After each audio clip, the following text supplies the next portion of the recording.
A major concern of early computer engineers, such as Alan Turing, was whether certain mathematical tasks were computable.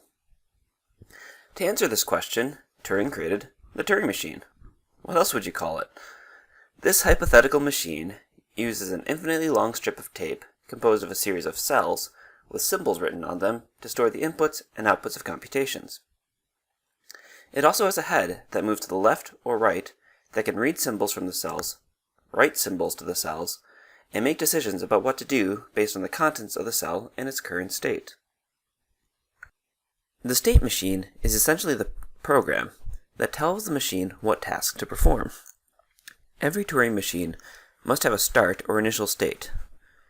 Based on the machine's state and the contents of the current cell of the strip, the machine will determine its next state, as indicated by the arrow called a state transition. The machine will also change the value in the current cell and may move the head to the left or right, or keep it in the same place. So, in the initial state, we see that the current cell has value 1. Our state diagram tells us that we will transition to state Q1, change the value of the current cell to a 0, and then move the head to the left 1 cell. Now we are in state Q1, and our current cell has value 0.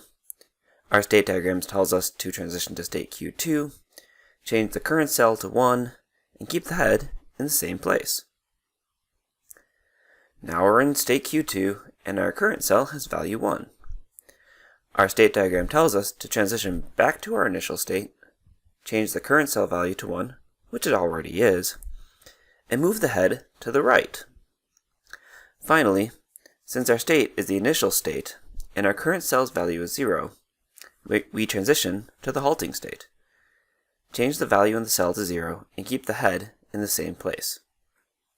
The halt state is another critical state that every Turing machine needs.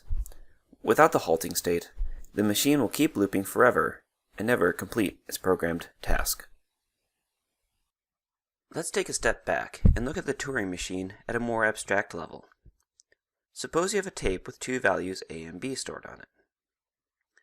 We could build a Turing machine that would perform the addition operation on a and b and store the summation back onto the tape. We would simply need to create a state machine that would control the Turing machine appropriately. We could represent this type of system with the black box notation, in which we show our inputs entering a black box and our output leaving it.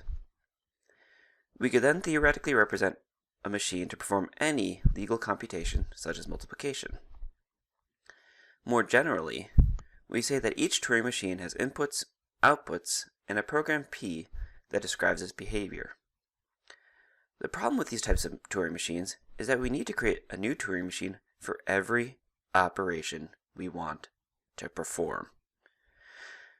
As you will learn later, creating hardware is much more expensive than writing software, so creating a new Turing machine for every operation is intolerable. So, Turing invented the universal Turing machine. This machine had a basic state machine that could be programmed by a machine description P so that to the external user, the universal Turing machine would behave exactly like a regular Turing machine that was programmed to do P. Perhaps more importantly, we could feed in a series of machine descriptions to the universal Turing machine to perform a series of operations on the data stored on a strip. For example, we could tell the universal Turing machine to first perform an addition on B and C, and then multiply that summation with A.